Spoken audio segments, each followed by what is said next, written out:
नमस्कार और स्वागत है आपका आर्ट्स मास्टरी में। इस वीडियो में हम लोग क्या पढ़ने वाले हैं? इस वीडियो में क्लास 12 के जियोग्राफी का जो पार्ट 1 बुक है उसके चैप्टर नंबर 4 ओल्ड एनसीईआरटी के अकॉर्डिंग अगर कहा जाए तो वो चैप्टर नंबर 4 है, और न्यू एनसीईआरटी के अकॉर्डिंग अगर कहा जाए तो ये चैप्टर नंबर 3 है। चैप्टर का नाम है मानव विकास। अब इस चैप्टर से पिछले 10 सालों में आपके बिहार बोर्ड में कौन कौन से प्रश्न पूछे गए हैं, कितनी संख्या में पूछे गए हैं, और वो कैसे उनका नाम बदल बदल के, कैसे क्वेश्चन का स्वरूप बदल बदल के उसे बार बार रिपीट किया गया है, इसके बारे में हम यहाँ पर चर्चा करेंगे। और इससे पहले वाले वीडियो में हमने आपको 120 दिन की क्या स्ट्रैटेजी होने वाली है इसके बारे में चर्चा किए हुए हैं। अगर अभी तक आपने उस वीडियो को अपने नहीं देखा हुआ है तो पहले इस वीडियो से पहले उस वीडियो को देखिए, ताकि आपका एक माइंड मैप क्लियर हो जाएगा कि 120 दिनों की तैयारी, जो अंतिम के 120 दिन बचे हुए हैं, इनकी तैयारी हम कैसे कर सकते हैं। तो चलिए स्टार्ट करते हैं वीडियो को। जैसे ही आपका क्लास स्टार्ट होता है तो एज यूजुअल आपके सामने एक मोटिवेशनल लाइन होती है। जैसे मोटिवेशनल लाइन आज की है कि कंसिस्टेंसी की ताकत से ही एवरेज स्टूडेंट्स टॉपर बन सकता है। अगर आप कंसिस्टेंसी डेली, आप एक फिक्स्ड टारगेट के अनुसार आप डेली पढ़ते जा रहे हैं, डेली कंसिस्टेंसी के साथ अगर आप पढ़ते जा रहे हैं तो आपको टॉपर बनने से कोई नहीं रोक सकता है। जैसे आपने बचपन में कहानी सुनी होगी, बरदराज की कहानी, जो कि एकदम मंदबुद्धि बालक हुआ करता था। उसे गुरुकुल से बाहर भी निकाल दिया जाता है कि वो अज्ञानी है, वो आलसी है, ये कहते हुए उसे गुरुकुल से बाहर निकाल दिया जाता है। लेकिन एक समय पे जब वो कुएं से पानी पी रहा होता है निकालकर, तो वो कुएं पे देखता है वो जो निशान पड़ी हुई रहती है रस्सी की वजह से, उसको देखता है और उसके दिमाग में वो मिंटोस वाली एक बत्ती जलती है कि एक मुलायम रस्सी एक पत्थर पे बार बार घिस रही है, तो इससे निशान पड़ गया है। तो क्यों नहीं बार बार अगर हम अभ्यास करते जाएं और बार बार अगर हम पढ़ने की कोशिश करें तो क्यों नहीं हम टॉपर हो सकते हैं, क्यों नहीं हम पढ़ सकते हैं। ऐसे ही कहते हुए उससे रिलेटेड एक दोहा थी, करत करत अभ्यास ते जड़मति होत सुजान, रसरी यावत जात ते सिल पर पड़त निशान। आई होप कि आपको याद होगा ये बचपन का दोहा, आप लोगों ने पढ़ा होगा, बहुत सारे लोगों ने पढ़ा होगा। तो इस लाइन का मतलब यही है कि कंसिस्टेंसी के साथ में आप जो डेली टारगेट फिक्स कर रहे हैं उस डेली टारगेट को अचीव करते जाइए, क्योंकि अब आपके पास ज़्यादा समय नहीं है। तो आइए देखते हैं इस चैप्टर से पिछले 10 सालों में कौन कौन से लघु उत्तरीय प्रश्न, कौन कौन से ऑब्जेक्टिव प्रश्न और कितनी संख्या में पूछे गए हैं उसके बारे में देखते हैं। तो जैसे ही आपका कोई भी वीडियो हमने स्टार्ट किया हुआ है किसी भी सब्जेक्ट का, तो आपके सामने इस प्रकार से एक हमने बनाकर पेश किया हुआ है कि इससे कौन कौन से प्रश्न पूछे गए हैं। ये जो वीडियो है लघु उत्तरीय प्रश्नों का है, तो इस चैप्टर से लघु उत्तरीय प्रश्न पिछले 10 सालों में कितनी संख्या में पूछे गए हैं इनके बारे में चर्चा करेंगे, और दीर्घ उत्तरीयों को भी देख लेंगे। दीर्घ उत्तरीय में कितने कितने प्रश्न पूछे गए उनकी भी चर्चा हम लोग कर लेंगे। जैसे अगर हम बात करें 2015 में, तो 2015 से इससे एक भी प्रश्न नहीं पूछा गया है। अब देखिए, ये बताने का मतलब क्या है कि इससे आपको एक आइडिया लग जाता है कि हमारा चैप्टर ये कितना ज़्यादा इंपॉर्टेंट है और कौन कौन से हमें प्रश्नों के इसमें देखना है, या कितनी संख्या में ये प्रश्न पूछा गया है। तो हो सकता है रिपीट करे या ना भी रिपीट करे, नेग्लेक्ट भी कर सकता है इस चैप्टर को। ये एक आइडिया मिल जाता है अगर ये आप देख लेते हैं तो। जैसे 2016 में अगर बात किया जाए तो एक भी प्रश्न नहीं पूछा गया है। 2017 में इससे 2 प्रश्न पूछे गए हैं। 2018 में एक भी प्रश्न नहीं पूछा गया है। 2019 में 2 प्रश्न इस चैप्टर से पूछे गए हैं। 2020 में भी 2 प्रश्न आपसे पूछे गए हैं। 2021 में 1 प्रश्न पूछा गया है। 2022 में 1 प्रश्न, 2023 में भी 1 प्रश्न पूछा गया है। 2024 में भी 1 प्रश्न ही पूछा गया है। 2025 में भी 1 ही प्रश्न पूछा गया है। यानी अगर कह सकते हैं ऑन एन एवरेज 1 से 2 प्रश्न आपके इस चैप्टर से पूछा जा सकता है। ऑन एन एवरेज 1 से 2 प्रश्न आपके इस चैप्टर से पूछा जा सकता है। आप वीडियो को अंत तक देखिएगा, अंत तक में हम बताएंगे आपको कि इस चैप्टर से वो कौन सा मोस्ट इंपॉर्टेंट क्वेश्चन है जो पूछा जा सकता है आपके एग्जाम में, इस साल वाले एग्जाम में। आप वीडियो को अंत तक देखिएगा, अंत में हम आपको बताएंगे कि कौन सा VVI क्वेश्चन इस चैप्टर से हो सकता है। अगर बात करें हम इसे दीर्घ उत्तरीय प्रश्नों की, तो पिछले 10 सालों में इससे कोई भी एक भी प्रश्न दीर्घ उत्तरीय प्रश्न नहीं पूछा गया है।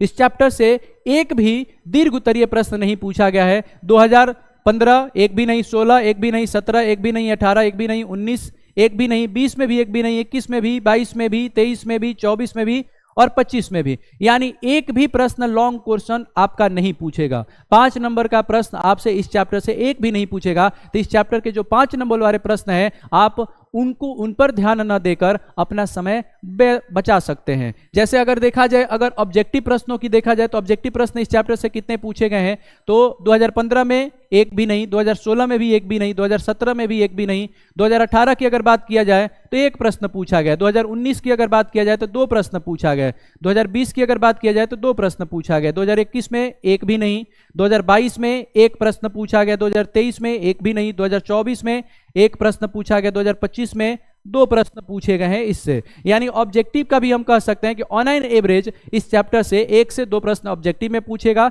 1 से 2 प्रश्न आपके 2 नंबर वाले प्रश्न क्वेश्चन में पूछेगा। उसके बाद अगर लॉन्ग क्वेश्चन को बोला जाए, 5 नंबर वाले प्रश्न पूछा जाए तो इस चैप्टर से एक भी नहीं पूछेगा। यानी आपको आइडिया लग गया होगा कि इस चैप्टर से 5 नंबर वाले जो प्रश्न हैं उन पे हमें ध्यान नहीं देने की आवश्यकता है। तो जो 5 नंबर वाले प्रश्न जहां पे भी इस चैप्टर से मानव विकास से संबंधित आपके चैप्टर से दिखाई देते हैं उनको रिवाइज करने की आवश्यकता आपको नहीं है। ज्यादातर आपको जो 2 नंबर के प्रश्न हैं और जो ऑब्जेक्टिव प्रश्न है वही रिवाइज करना है। तो चलिए देखते हैं कि पहला प्रश्न वो कौन सा है जिससे इस चैप्टर से पूछा गया है। चैप्टर वीडियो को पूरा अंत तक देखिएगा, वीडियो के अंत में हम आपको बताएंगे कि कौन सा प्रश्न है जो इस चैप्टर से पूछा जा सकता है, मोस्ट इंपॉर्टेंट है, जो कि 2026 के एग्जाम में आपसे पूछा जाएगा। जैसे पहला जो प्रश्न पूछा गया है कि मानव विकास के 4 प्रमुख घटक क्या हैं, और ये जो प्रश्न पूछा गया है आपसे 2011 में भी पूछा गया है, 2022 में भी आपसे पूछा गया है। और इसी प्रश्न को कैसे देखिए बिहार बोर्ड कैसे चेंज कर देता है,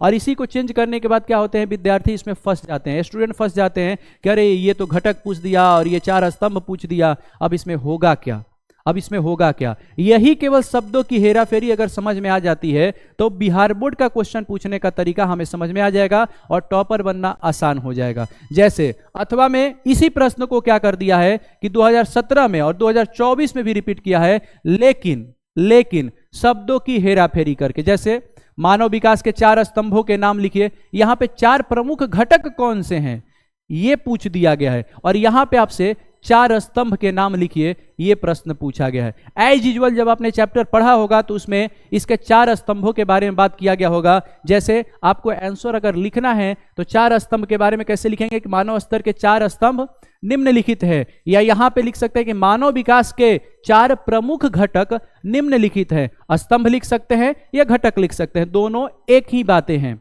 तो यहां से आपसे पूछे तो 4 जो स्तंभ होंगे, पहला होता है समता, दूसरा होता है सतत पोषणीयता, तीसरा होता है उत्पादकता, चौथा होता है सशक्तिकरण। जब आपने पढ़ा होगा तो जैसे बोला गया होगा कि 4 स्तंभ में पढ़ाया गया होगा, या आपने पढ़ा होगा या नहीं पढ़ा होगा तो एक बार सुन लेंगे। समता यानी आयु, लिंग, जाति, धर्म, ठीक है। उसके बाद वर्ग, किसी के भी आधार पर राज्य किसी के साथ संसाधनों का बंटवारा में किसी भी प्रकार का भेदभाव नहीं करेगा। सब में समान तरीके से, एक समान तरीके से सब में क्या किया जाएगा कि जितने सारे संसाधन राज्य के होंगे सबको बांटे जाएंगे। सतत पोषणीयता मतलब क्या, हमें इस प्रकार से हमारे अपने संसाधनों का इस्तेमाल करना है, जो हमारे पास संसाधन है, राज्य के पास जो संसाधन है उसका इस प्रकार से इस्तेमाल करना है ताकि आने वाली भावी पीढ़ी भी उसका क्या कर सके, इस्तेमाल कर सके। ठीक है, तो वही हमारा सतत पोषणीयता हो गया। उत्पादकता यानी जो हमारा मानव श्रम है, जो हमारा मानव श्रम सबसे बड़ा, अगर देखा जाए कोई भी संसाधन, सबसे बड़ा संसाधन है मानव संसाधन। तो मानव संसाधन के शिक्षा पर इतना ज्यादा हम ध्यान देंगे, उसके कौशलों के विकास पर इतना ज्यादा ध्यान देंगे ताकि हम मानव के श्रम यानी मानव का इस्तेमाल हम क्या कर सकते हैं, अपनी उत्पादकता को बढ़ाने में कर सकते हैं। उत्पादकता हो गया तीसरा। चौथा आपसे पूछा गया सशक्तिकरण मतलब हम इस प्रकार से लोगों को डेवलप्ड करेंगे, सशक्त बनाएंगे ताकि संसाधनों तक पहुंच उनकी क्या हो जाए, आसान हो जाए। और यही आपसे क्या किया गया है, पूछा गया है। और इसी प्रकार को आप देख लीजिएगा कैसे ये शब्दों की हेराफेरी की गई है, इनको आप ध्यान में रखिएगा कि कैसे शब्दों की हेराफेरी की जा रही है। जैसे शब्दों की हेराफेरी करते हुए पहले क्वेश्चन में 4 प्रमुख घटक के बारे में पूछ दिया और यहाँ पे 4 स्तंभ के बारे में पूछ दिया। 4 प्रमुख घटक 11 और 2020 में पूछे गए हैं और 4 स्तंभ के बारे में 17 और 2024 में पूछ दिया गया है। शायद हो सकता है कि इस बार आपसे क्वेश्चन पूछ दे, शायद हो सकता है कि अभी आपसे प्रश्न पूछ दे ये, तो इसलिए याद रखना है। इसलिए ये क्या रखना है, याद रखना है कि शब्दों की जो हेराफेरी हो रही है इस पर हमें ध्यान देना है, कैसे बिहार बोर्ड हमें भुलवाता है, कैसे बिहार बोर्ड हमें भुलवाता है। तो आपको ये जो प्रश्न लिखने हैं कि मानव विकास के 4 स्तंभ, समता, सतत पोषणीयता, उत्पादकता, सशक्तिकरण, ये 2 नंबर के प्रश्न है। तो 2 नंबर के प्रश्न हैं, तो इन पे ज्यादा ध्यान देने की आवश्यकता नहीं है, सिर्फ और सिर्फ बस इतना आप मेंशन कर देते हैं और आपका आंसर कंप्लीट हो जाएगा। बढ़ते हैं नेक्स्ट प्रश्न पे। तो नेक्स्ट पेज पे देखेंगे तो एज इट इज, इसको इंग्लिश मीडियम में हमने क्या किया हुआ है, एक्सप्लेन किया है कि what are the 4 major components of human development. What are the 4 major components of human development, ये 2011 और 20 में प्रश्न पूछा गया है और उसी प्रश्न को चेंज कर दिया है, पूछ दिया कि name 4 pillars of human development. आपसे यही प्रश्न चेंज कर दिया गया, तो शब्दों की हेराफेरी पर आपको ध्यान देना है और आपको ये याद रखना है कि 4 pillars of human development are equity, sustainability, productivity, empowerment. बस इतना आप याद रखेंगे आपका, और इतना आप मेंशन कर देंगे, आपका आंसर कंप्लीट हो जाएगा। हाँ, अगर आपको लगेगा कि ये शब्द कम है, थोड़ा और इसमें हमको ऐड करना चाहिए, तो आप थोड़ा सा एक लाइन में समता को डिफाइन कर सकते हैं, एक लाइन में सतत पोषणीयता को डिफाइन कर सकते हैं, एक लाइन में आप उत्पादकता को डिफाइन कर सकते हैं, एक लाइन में सशक्तिकरण को डिफाइन करते हैं न, तो अदरवाइज बस इतना ही आप लिखिएगा और आपका 2 नंबर का जो प्रश्न होगा उसका आंसर कंप्लीट हो जाएगा। नेक्स्ट प्रश्न की तरफ बढ़ते हैं। तो नेक्स्ट प्रश्न है हमारा कि मानव विकास से आप क्या समझते हैं। मानव विकास से आप क्या समझते हैं, ये प्रश्न आपसे 17 में, 20 में, 2023 में पूछा गया है। 17 में, 20 में और 2023 में पूछा गया। अब देखिए यहां पर ये क्या हेराफेरी हो सकता है, या आप PYQ देखिएगा तो वहां पे क्या आपसे दिया जाएगा कि मानव विकास से आप क्या समझते हैं, ये पूछा गया। और यहीं पर पूछ सकता है कि मानव विकास क्या है, यहां पे आपसे ये पूछ सकता है कि मानव विकास क्या है।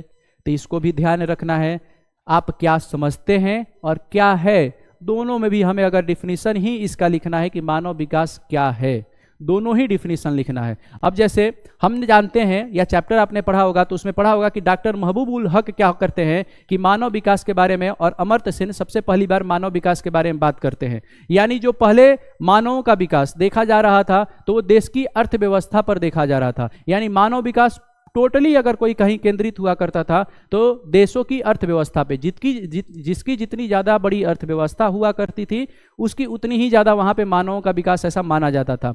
लेकिन डॉक्टर महबूब उल हक और प्रोफेसर अमर्त्य सेन, इन दोनों ने मानव विकास की परिभाषा को बदला और बोला कि नहीं, जहाँ पे शिक्षा बेटर है, जहाँ पे स्वास्थ्य बेटर है, जहाँ पे संसाधनों तक पहुँच बेटर है, वहीं पर मानव विकास माना जाएगा कि यहाँ पे ये देश जो है मानव विकास में सबसे ऊंचा है। यानी उन्होंने अर्थव्यवस्था से ध्यान को केंद्रित करके, ध्यान को हटा करके वहाँ से उन्होंने मानव को केंद्र में लाया और बोला कि मानवों का विकास ही मानव विकास कहलाएगा। सर्वांगीण विकास अगर मानवों का हो रहा है तो ही मानव विकास क्या होगा, कहलाएगा। जैसे अगर इनके हम परिभाषा को अगर देखें तो बोला गया कि डॉक्टर महबूब उल हक ने मानव विकास को परिभाषित करते हुए लिखा कि मानव विकास मानव की आकांक्षाओं एवं उन्हें उपलब्ध जीवन यापन की सुविधाओं के स्तर को विस्तृत करने की प्रक्रिया है। यानी कि मानव विकास क्या कहलाता है, जो भी मानव की आकांक्षाएं हैं उन्हें उपलब्ध और जीवन यापन की बेहतर सुविधाएं ही प्रदान करना मानव विकास कहलाता है। ये प्रोफेसर महबूब उल हक ने कहा, यानी डॉक्टर महबूब उल हक ने कहा हुआ है। तो आप एज इट इज इसको भी क्या कर सकते हैं, मेंशन कर सकते हैं अपने प्रश्नों में, अपने उत्तर में आप एज इट इज इसको मेंशन कर दीजिएगा और जैसे ही इतना मेंशन करते हैं आपका आंसर कंप्लीट हो जाएगा। जैसे 1-2 लाइन उसमें और भी अगर लिखना चाहें तो लिख सकते हैं कि महबूब उल हक द्वारा प्रतिपादित विकास की इस अवधारणा में विकास का केंद्र अर्थव्यवस्था न होकर मानव होता है। हमने आपको बताया कि पहले जो इनके मानव विकास के बारे में बताने से पहले, यानी विकास या मानव विकास का प्रतिपादन करने से पहले लोग मानते थे कि जिसकी बड़ी अर्थव्यवस्था, जिस देश की जितनी बड़ी अर्थव्यवस्था है वहां पर मानवों का विकास उतना है। लेकिन इन्होंने बताया कि नहीं, अर्थव्यवस्था से कुछ नहीं होने वाला है, मानव केंद्रित में होनी चाहिए, अर्थव्यवस्था केंद्रित में नहीं होना चाहिए। तो इस तरीके से केंद्र में उन्होंने मानव को लाया। अब आप कहीं पढ़े होंगे ऑनलाइन या ऑफलाइन, उसमें मानव विकास को परिभाषित किया गया होगा।